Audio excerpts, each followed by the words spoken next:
there, welcome to Izzo's place. It's Toolsday. So if you saw the short, we're talking about the DeWalt electric planer. So here's the little long review. I'll give you some tips and tricks and some safety. So first of all, batteries out. This is one of the most terrifying setups. I don't know, I just think about my fingers all the time when I'm using this tool. So I can't remember if it's 2 or 3 blades. It looks like 3. No, it's a dual blade setup, and you need an Allen key to take it off. And quite honestly, I haven't changed these, and I should probably do so because I do have a chip here. It's hard to do good work if you got a chip in your blade. So I'll probably have to finally change these. So what do you use an electric planer for? What do you use a regular hand plane for? For me, a lot of times it's cabinets or countertops. If you need to shape the edge of a cabinet to fit a wall that's out of square, that's leaning, or that's bowed, a lot of times I'll use this, followed up by a belt sander. The other thing that I will use this for is shaping a countertop to a wall. So basically, anytime you need to shape something, this is a good way. You can also use it to square up stuff, to flatten stuff, so that way you can put things together and have it actually be straight. Those are the main 2 uses that I would do. So there you go. So safety wise, keep those fingers away when there's a battery in, but the trigger won't pull until you push either side of this. And I like how they have it doubled, so whether you're right-handed or left-handed, you got a thumb trigger for doing the safety. It's got a depth gauge. I don't know if you could see that, but you actually twist this. So right now, let me set it for its lowest. So right now it's set for 0. So in theory, let's see what that be. In theory, this is lined up with the blades right now. And if I ran this over some material, it wouldn't cut anything because I have it set to 0. Now this will cut all the way up to, so our first mark that it notes is 1/64 of an inch, so that's tiny. There's 1/32,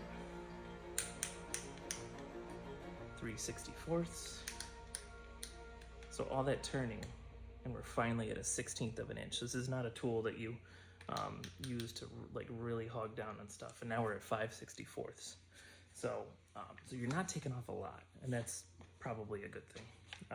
You know, this is more a finesse tool. This is not a hog down and get rid of material kind of tool. So that's how you change the depth. So it's got a dust port. So for whatever reason, and I really want to go through, now that I have a vacuum that I like, you've seen the vacuum review. Now that I have a vacuum that I like, I need to go through all my tools and figure out what adapters I need to be able to use that vacuum on everything and keep some of the dust down. Now if you don't have a vacuum or you don't feel like hooking up a vacuum, but yeah, like this is from that vacuum. So the one side goes in, but it fits real loose, and then this side don't fit at all. So yeah, I'm gonna have to figure out some sort of adapter system. I'll of course look first to make sure DeWalt doesn't make one, but I've never seen one so far. Anyway, but with the dust, so what I'll end up doing if I'm not using dust collection is I'll try to always cut from left to right, so that way the dust is facing down. So that way I'm not, if I'm going right to left, I'm just shooting dust into the air, covering myself with sawdust. And, that's no fun at the end of the day. What else do we got? Here's actually the key. Comes with and it's not it's an Allen key, but it's like a star drive. So if you need to adjust these with the star drive, this is too big for these. I think this might be for removing this plate if you ever need to replace it. I personally have never worn one down so much that I needed to replace it.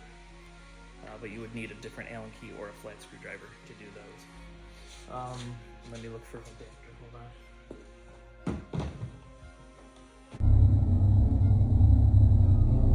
Cerveza cristal, cerveza cristal.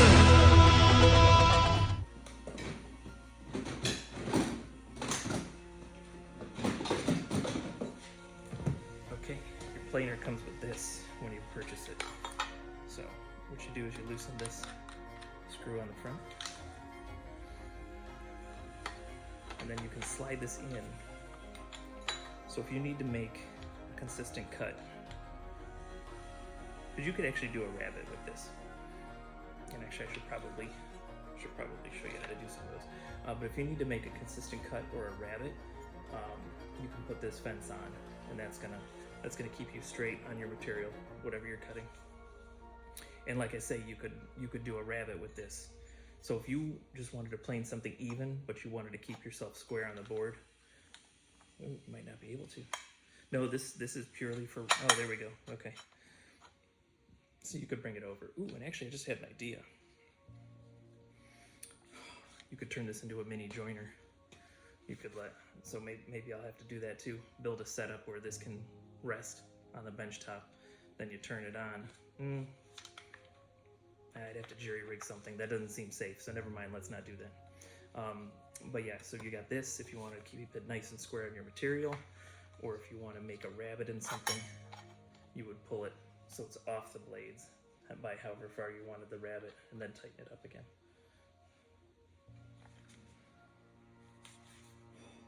What else do we got here?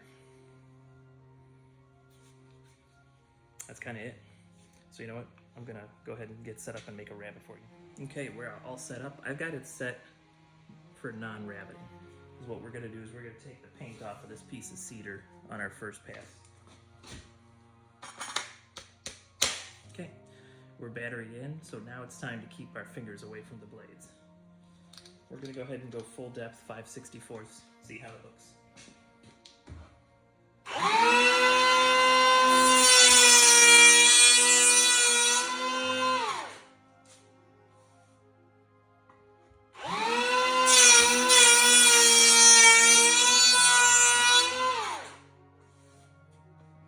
So the board must have had a little bow on it, so it didn't finish the cut that first time.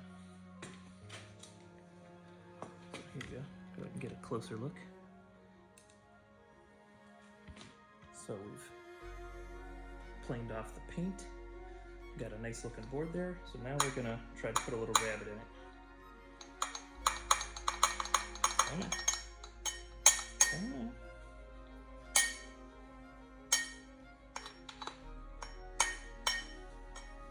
Right there.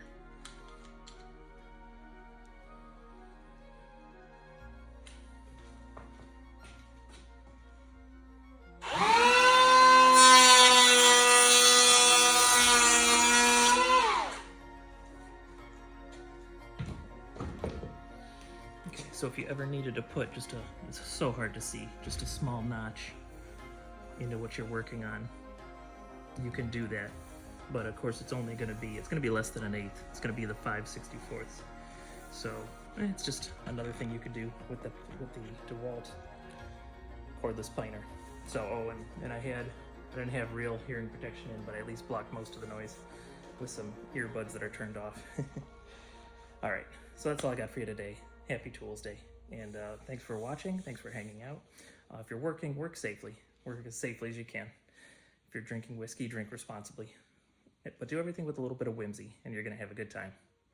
All right, I'll see you next time you're hanging out at Izzo's place.